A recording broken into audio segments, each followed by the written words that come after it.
Mr. President, at the outset, let me thank you for convening this annual open debate today on the important theme of protection of civilians in armed conflict.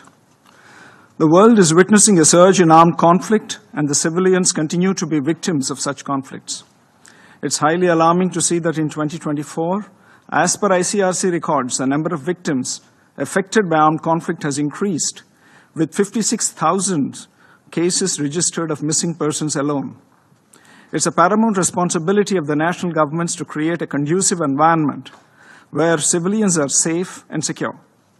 While we acknowledge the national responsibility, we should not ignore the adverse impacts of all forms of terrorism, including those emanating from across borders in today's debate on protection of civilians. It is needless to mention that the terror entities have gained significantly enhanced capabilities by having access to new and emerging technologies, which present us with new threats, particularly to the civilian populations. In this regard, the efforts of the Council and of the international community should be directed at assisting national authorities in developing capabilities and capacities to protect civilians. It's unfortunate that the parties to the armed conflicts continue to attack civilian populations, particularly women, children, and other vulnerable groups, as well as indispensable civilian infrastructure, such as hospitals, by projecting them as legitimate targets. Regrettably, during armed conflicts, civilians, including women and children, are used as human shields for military operations and terrorist activities. Therefore, it is paramount that the international community resolves to take concrete actions towards the implementation of relevant Security Council resolutions that have been previously adopted. Mr. President, any attack on civilians and humanitarian workers is a grave violation of international law, in particular international humanitarian law.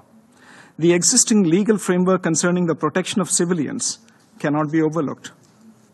Respect for principles of the UN Charter, including sovereignty and territorial integrity of member states, should remain the basis for all actions taken by the Council for the protection of civilians.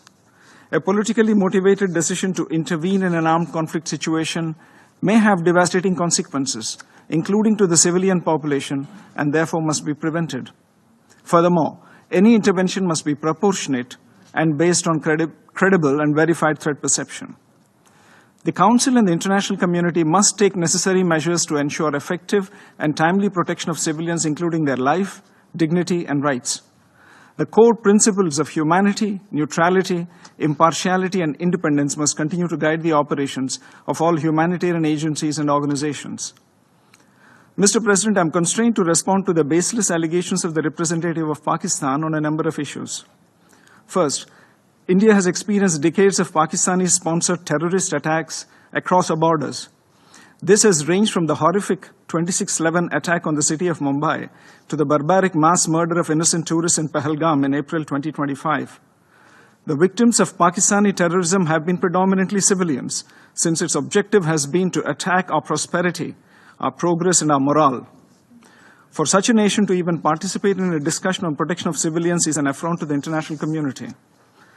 Second, Pakistan has repeatedly used the civilian cover to advance the cause of terrorism. We just recently saw senior government, police, and military officials pay respects at the funeral of noted terrorists targeted by Operation Sindoor. A nation that makes no distinction between terrorists and civilians has no credentials to speak about protecting civilians. Third, earlier this month, the Pakistani army deliberately shelled our border villages, killing more than 20 civilians and injuring more than 80.